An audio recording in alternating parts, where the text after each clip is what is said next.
What's going on, Soul Tribe? I salute the divinity in you, and welcome to my channel, Alchemist. Justin here, and bring another little nugget to add to the Soul Tribe archive.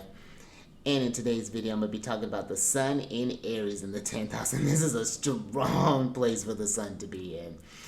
That when you talk about that mighty sun, the sun, you can think of it as the soul in the body, the thing that gives this body life. You know, the thing that gives it purpose, gives it movement. You know, it stirs it into to action. You know, this is the true will for me. You know, the thing that gives a whole chart life. You know, and gives things light. It brings about notable figures and kingships and leadership, you know, for the leadership of crowds and things. And it can also represent the father, you know, the son as well there.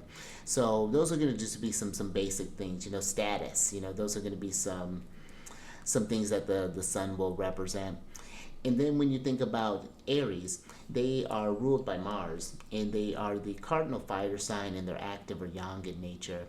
And when you think about that cardinal fire, that's just the source of the passion, the will that Aries is just gonna do. I've always thought of Aries as a very prolific sign. You know, I think that when they put their minds to something, when they're feeling that inspiration, it's just like there's nothing holding it back with Mars. It's just unrestrained, just unbridled, just doing the things unfettered. The ram is going. It's going and it's doing the thing, and it's like, why wait till later? Let's do it now. You know, let's do it right now. You know, there's no time like I think with the present, you know, with Aries. And I think that there's a lot of power in that, in seizing the day, you know. And then yeah, I really think, you know, there's a real potent force when we're working with Aries. And then when you talk about the 10th house, this in ancient astrology was known as the midheaven, and it's one of the angular houses, so it's got potent energy. And some of the themes that this is going to cover, it deals with like your career, advancement, reputation, and superiors, and just like the mastery of skills and abilities, your ambitions. So when we're working with this placement, a few things to consider. One, you would have a Cancer rising by whole sign, and you're going to want to look to Mars because Mars is going to be responsible for this house and for your fifth house, which deals with like children, pregnancy, pleasures, sex, creativity. And then the sun is going to be responsible for your second house, which deals with like your livelihood, your possessions, and your finances. And the third thing to consider with this is that one thing that also makes the sun, which is already well placed, is that this is where the sun finds its exaltation in Aries. And when it says celestial body is exalted, that means that it is raised up, that its qualities are going to really be accentuated and really kind of shine in these energies of Aries. So you know, the sun, like I said, is about that true will, and that's something that I would be asking about someone. What do you feel called to do? You know, what is it that, you know, when you think about yourself on a soul level, when you think about yourself at, because the midheaven is the highest point in the chart.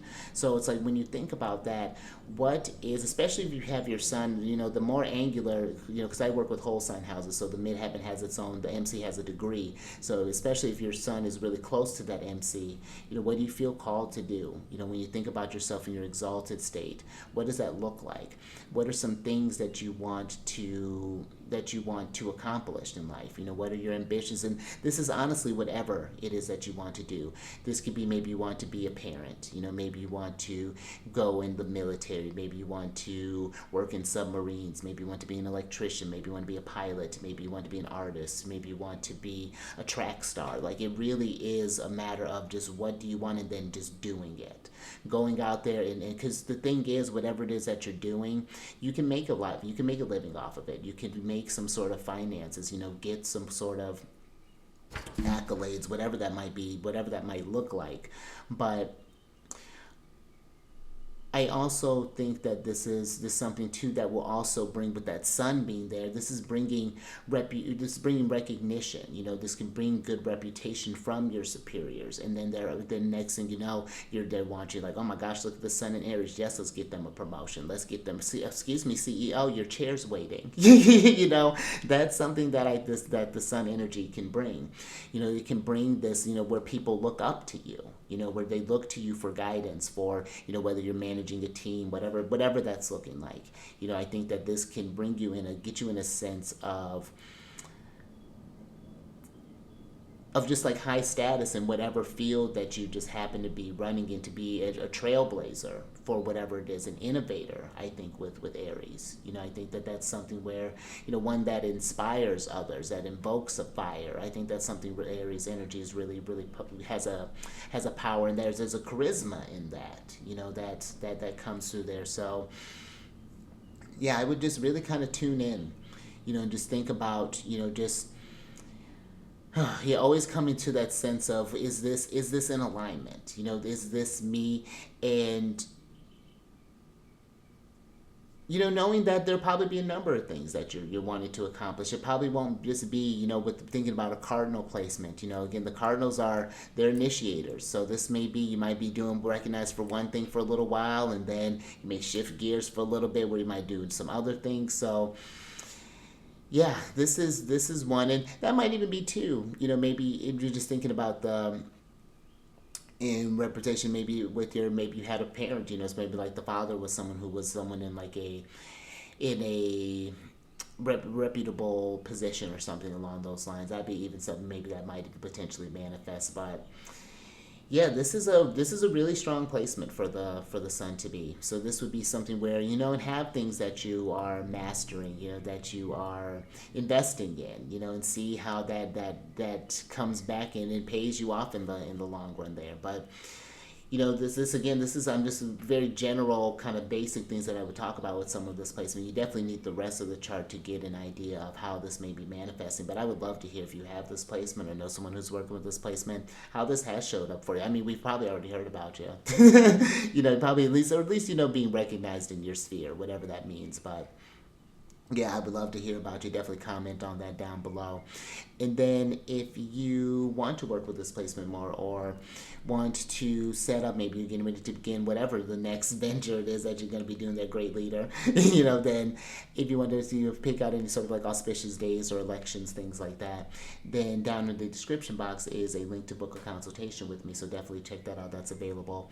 And also, if you have any questions about the services that I provide, my email's down there as well, so check that out.